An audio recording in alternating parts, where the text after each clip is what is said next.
En la siguiente película, Operación Trueno, del año 65, dice que Ken Adam les sorprendió a todos cuando les dijo que tenían que aprender a bucear, pero realmente fue algo imprescindible. Aparte de dibujar y hacer maquetas como siempre, Peter Lamont tuvo que hacer tareas adicionales, como por ejemplo bucear para sujetar un foco, y así que los camarógrafos pudieran rodar ciertas escenas con sus maquetas y con diferentes elementos.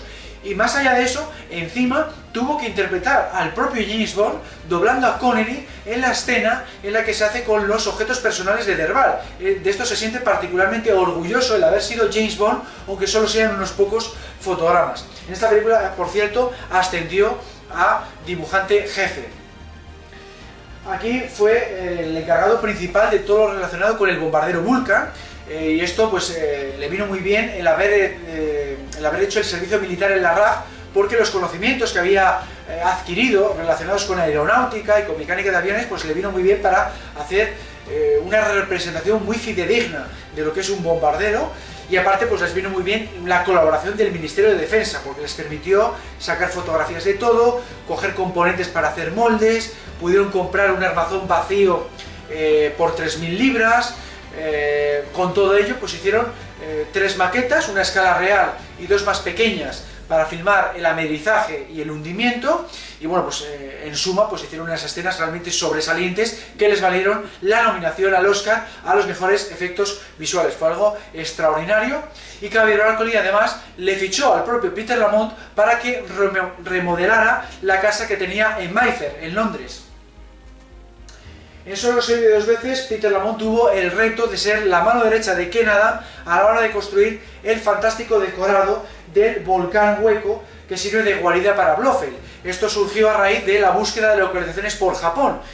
Dice Peter Lamont que se le ocurrió a Ken Adam. Ken Adam dice que no recuerda a quién se le ocurrió la idea. El caso es que, bueno, pues que no encontraban un castillo como el que decía Ian Fleming en la novela, que era la guarida de Blofeld, cerca de la costa japonesa. Entonces, bueno, pues se les ocurrió eso, meter la guarida en un volcán vacío, en un volcán hueco, y hubo que levantar este fantástico decorado porque no había nada igual, ¿no? Entonces se convirtió en el decorado más grande de toda Europa. Era algo extraordinario, pero conllevó muchos quebraderos de cabeza para este dúo de diseñadores de producción. Para que nos hagamos una idea, Peter Lamont exigió hacer 400 dibujos y 3 maquetas antes de empezar con el primer ladrillo de esta construcción. Hubo que utilizar vigas de acero de 33 metros de longitud que hubo que transportar en tren hasta la zona de los Pinewood Studios. Luego, desde la estación de tren hasta los Pinewood Studios, para poder transportarlo hubo que partirlas por la mitad para poder hacerlo, y en total se utilizaron 700 toneladas de acero y luego 200 toneladas de escayola, para lo que es representar lo que es las paredes rocosas de lo que es el interior de este volcán hueco. Es una obra faraónica, ya en su momento, era algo que no se había hecho en la época. El monorraíl que vemos en pantalla es auténtico, se tuvo que subcontratar a una empresa que hacía este tipo de vehículos para minas. Todo ello conllevó un decorado que se veía desde 5 kilómetros de distancia, y el coste ascendió a $1 millón, que era lo mismo que había costado toda la película de Doctor No, la primera película de la serie, tan solo 5 años atrás. Son cifras astronómicas que realmente pues, dieron una espectacularidad increíble a esta quinta película de la serie. Aquí, curiosamente, una de las escenas más complicadas de la película, aunque no lo parece, es la del funeral de Bond. Fue muy complicada de cara a Peter Lamont, porque no conseguían que se hundiera adecuadamente el sarcófago de James Bond durante esta escena. Este le hizo el propio Peter Lamont, le hizo a partir de alambrada, rodeada de lino, envuelta en lino, y el equipo de efectos especiales estaba rodando en las Bahamas y que no había manera, que no se hundía. Entonces Peter Lamont tuvo que viajar allí y se pasó una semana investigando a ver cómo conseguir el efecto adecuadamente. Él también, por cierto, construyó el submarino y la escotilla. Y lo que es las escenas en sí, exigieron rodar en 4 localizaciones distintas. Hubo una unidad de rodaje que consiguió tomas de la bahía de Hong Kong, luego otra unidad rodó una toma de la costa japonesa, cuando James Bond emerge con su buzo allí. La parte submarina ya hemos dicho que se rodó en las Bahamas, y luego lo que es el funeral en sí, en lo que es el navío británico, cuando lanzan el sarcófago al agua, eso se hizo en la costa de Gibraltar. Fijaos todo lo que puede conllevar una escena tan aparentemente sencilla que dura un par de minutos en pantalla.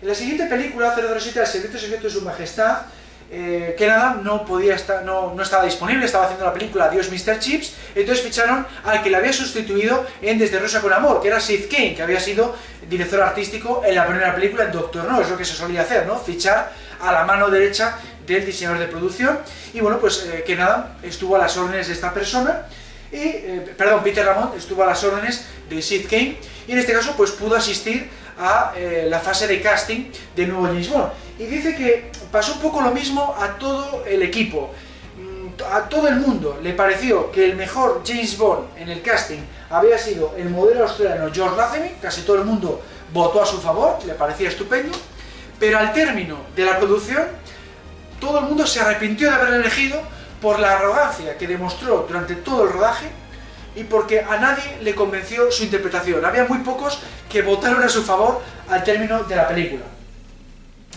Aquí lo más complicado fue sin duda el rodaje en ese restaurante giratorio que había en lo alto de una montaña de Suiza, que fue bautizado como Piz Gloria, como se llamaba en la novela y como se llamó también en la propia película, Pico Gloria. Y bueno, pues era muy difícil porque por el hecho de estar en lo alto de una montaña, pues era muy complicado a nivel logístico, ¿no? Había que subir todo en un teleférico, el clima era pues muy adverso, y de cara a Peter Lamont la mayor dificultad fue el tema de las ventanas. Había que tintarlas de alguna forma porque complicaba mucho el rodaje, porque te entraba la luz del sol y dificultaba el ver las cosas del interior. Entonces, ¿qué es lo que hubo que hacer? Había que construir láminas de plexiglas tintado para oscurecerlas y así pues poder rodar desde el interior. Pero claro, como eran ventanas tan grandes, no había tanques de agua tan grandes en los Pinewood Studios para poder tintar esas láminas. Hubo que construir tanques específicos para esta película, meter esas láminas de plexiglas en ellos para tintarlas y transportarlas hasta Suiza y luego colocarlo en cada una de las 24 ventanas. O sea, de cara al departamento de Peter Lamont de diseño de producción fue un trabajo inmenso el tema este. En la siguiente película, Diamantes para la Eternidad, pues aquí volvió Ken Adam, Peter Lamont volvió a estar a sus órdenes y bueno, pues aquí Peter Lamont pues ya estaba como decorador y le daba rabia que le querían contratar solo para la parte inglesa, no querían que trabajase en la parte americana, que es donde se iba a hacer casi toda la película. Esta película se hizo sobre todo en Las Vegas y alrededores y esto le daba mucha rabia, entonces por primera vez se quejó y se plantó, quería trabajar a ambos lados del Atlántico y bueno, pues esta vez se lo concedieron, no hubo ningún problema y participó en buena parte de la película, vamos, en la totalidad de la película quería decir. Entonces aquí está sobre todo muy orgulloso del decorado del laboratorio del Dr. Metz, todo esto que vemos aquí en esta imagen, y luego la parte en la que accede después James Bond disfrazado de científico, pues quedó fantásticamente bien. También hizo los pases de acceso de los diferentes personajes, eso está muy orgulloso, y también está muy orgulloso del decorado del ascensor del ático de Blofeld, porque le costó mucho encontrar estos azulejos de acero inoxidable, los tuvo que llevar a los Pinewood Studios desde Alemania Occidental, algo que era pues muy complejo en aquella época con el tema de la Guerra Fría, con el tema este del muro de Berlín, y está pues muy orgulloso en particular de este decorado que también se muestra unos segundos en pantalla, pero le gustó porque claro, daba un toque muy distintivo a este set.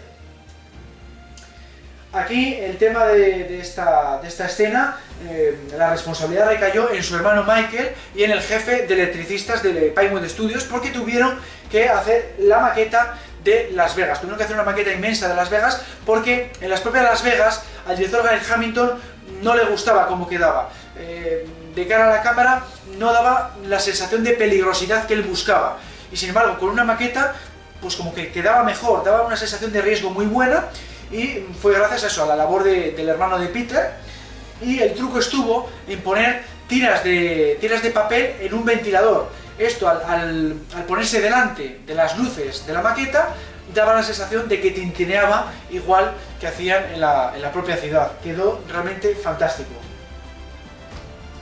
Aquí Peter Lamont sufrió una situación, vamos, de las más vergonzosas de su carrera cinematográfica, cuando Ken Adam le pidió que echara un vistazo a una funeraria, pues que sacara fotos y demás para luego hacer un decorado en Pinewood Studios.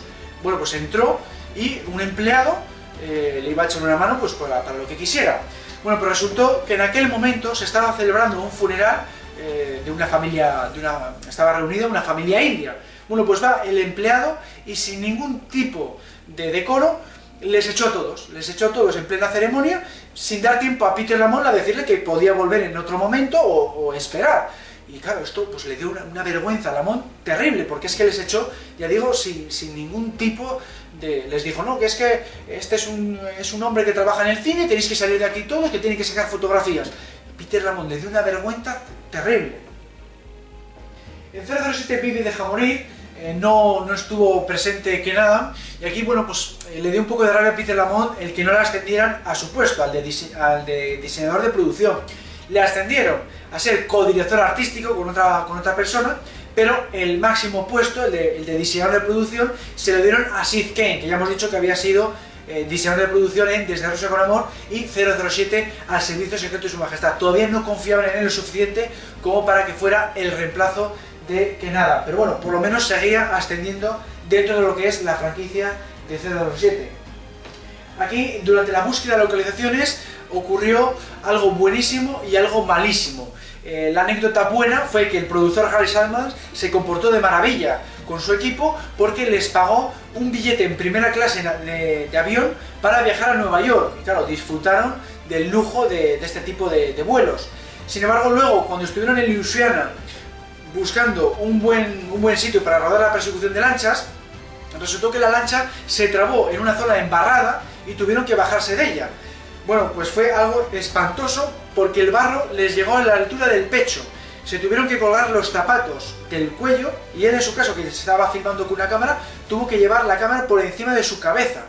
Fue una situación muy peligrosa porque pensaba que en cualquier momento les podían salir cocodrilos o serpientes. Afortunadamente no fue así. Llegaron a su hotel, se ducharon y demás, no pudieron quitarse el barro de la ropa, se pusieron otra ropa y no pasó más, se quedó en una anécdota, pero fue una situación realmente de máximo riesgo.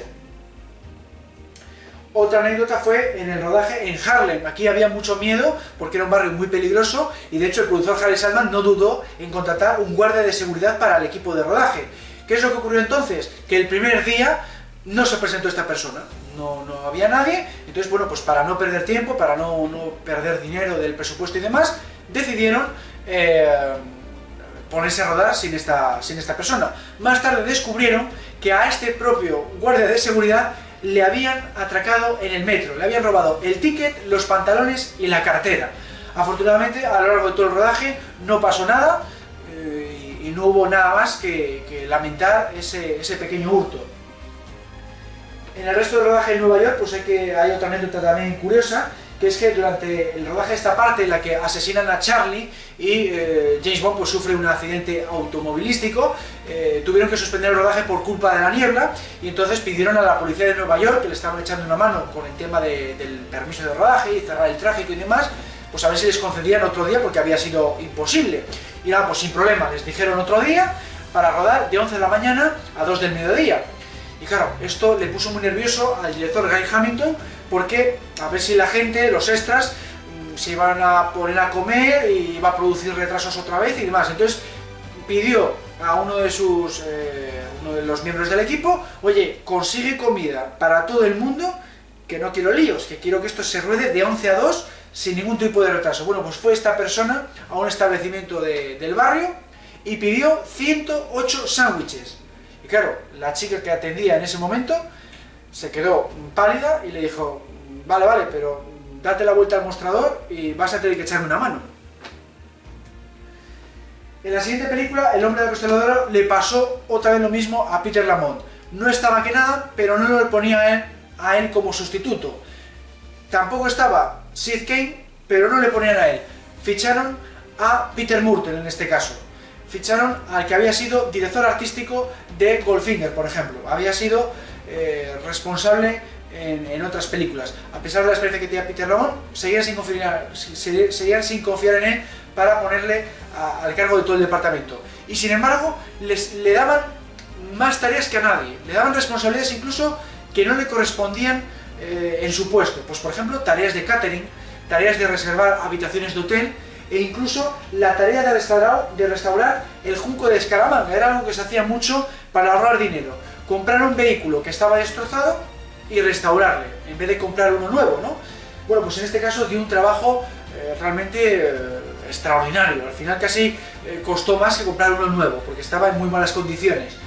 Aquí ocurrió además un pequeño accidente, es que pusieron unos andamios colgando de lo que es la embarcación, se subieron demasiados empleados en lo que es por encima de ese andamio, se rompió y se cayeron al agua. Bueno, pues esto propició un pequeño retraso porque hubo otra vez que montar ese mismo andamio, y otro retraso fue que contrataron a un pintor inglés para que pusiera un dibujo en las velas, y ese dibujo le pareció tan horrible a Peter Lamont que le daba la sensación de que las velas estaban manchadas de agua sucia.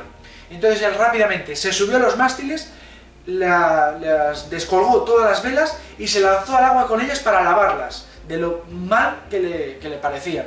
Todas esas tareas recayeron en Peter Lamont, y ya digo que realmente para un codirector artístico como era él, no tenía que haberlo hecho.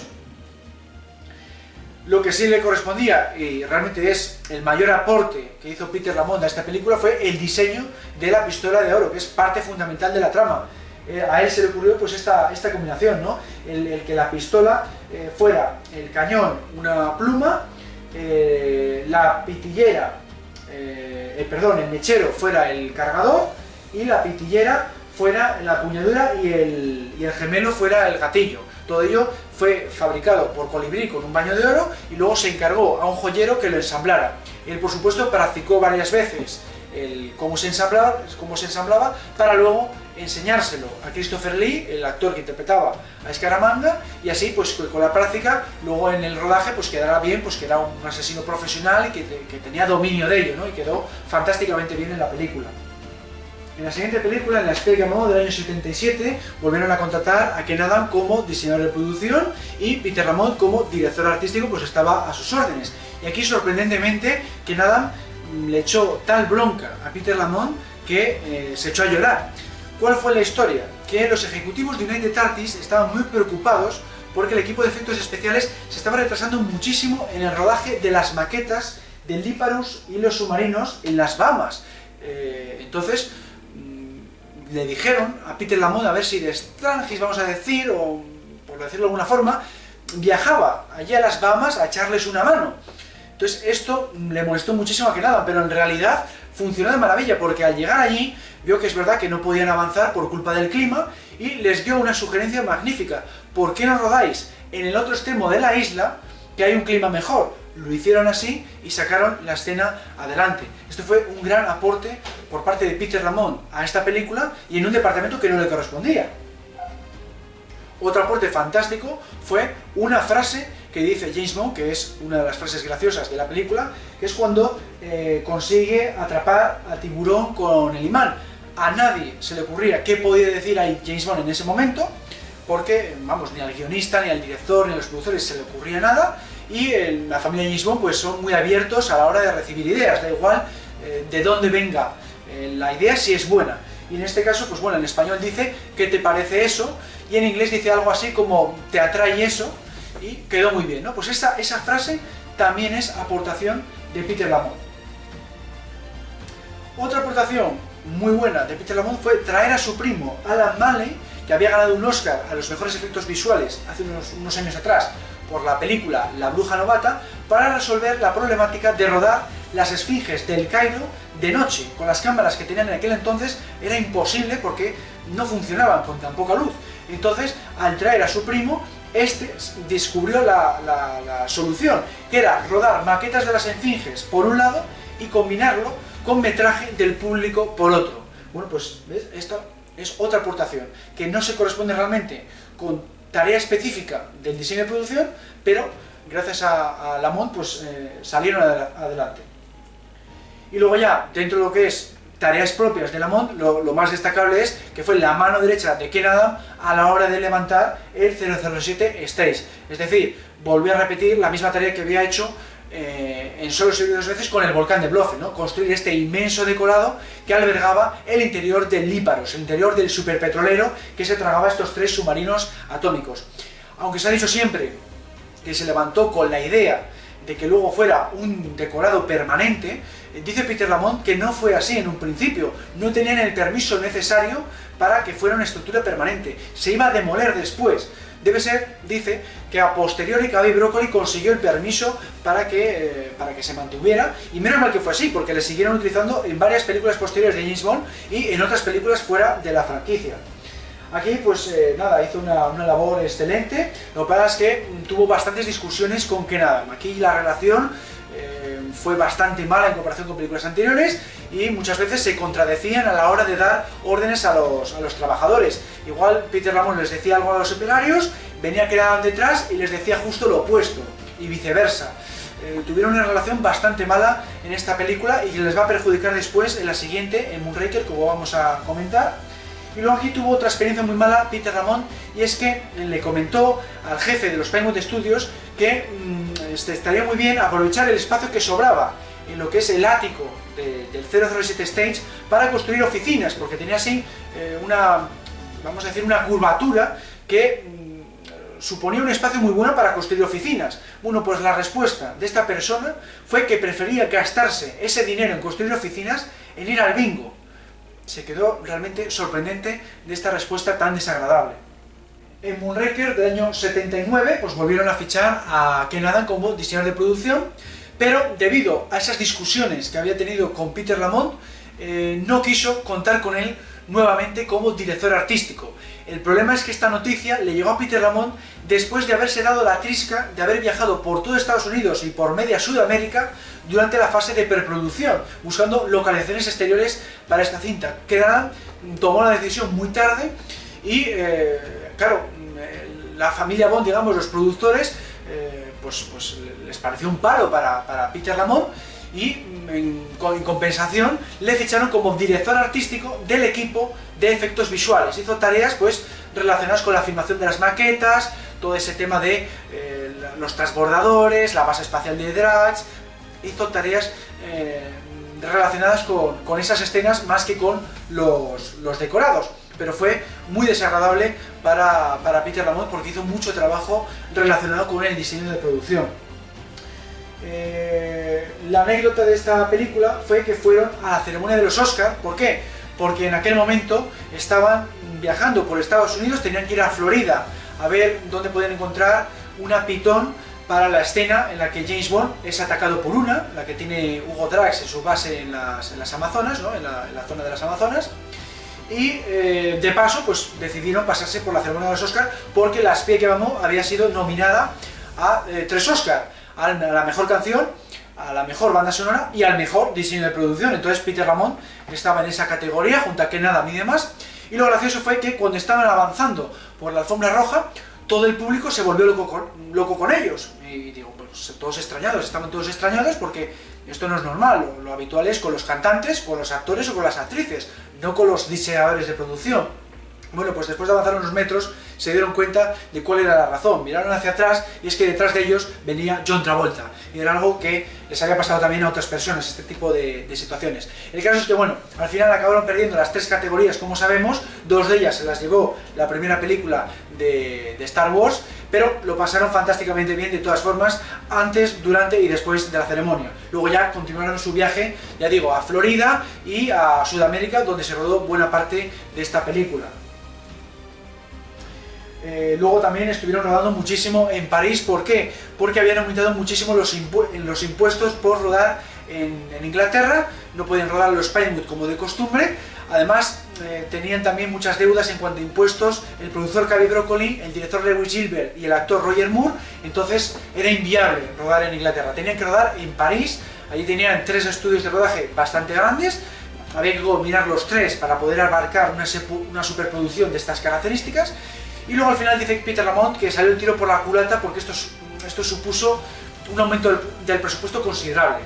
Por ejemplo, debido a las exigencias del sindicato francés, que eran más exigentes que el sindicato inglés, tuvieron que contratar a 3 equipos de trabajo distintos, uno por cada uno de esos estudios de rodaje. Esto no ocurría así en Inglaterra, porque habrían estado en Pinewood con un equipo y ya estaba. Luego se cobraban más caras las horas extras. Luego encima no querían trabajar con andamios metálicos, solo trabajaban con andamios de madera contrachapada, que era más cara. Entonces claro, todo esto aumentó muchísimo el presupuesto de los decorados. Encima no trabajaban con yeso, que era un material fundamental para hacer decorados. Por ejemplo, para construir la piscina de la Python, de la escena esta en la que James Bond es atacado por la Python de Drax. Entonces hubo que traer a los yeseros ingleses hasta París solo para que construyeran esa piscina del decorado. Todo esto aumentó tanto el coste de los decorados que enfadó a Cubby Broccoli con Ken Adam y prescindieron de los servicios de Ken Adam en todas las películas siguientes. Ya digo que al final dice Peter Lamont que hubiera sido preferible trabajar en Inglaterra.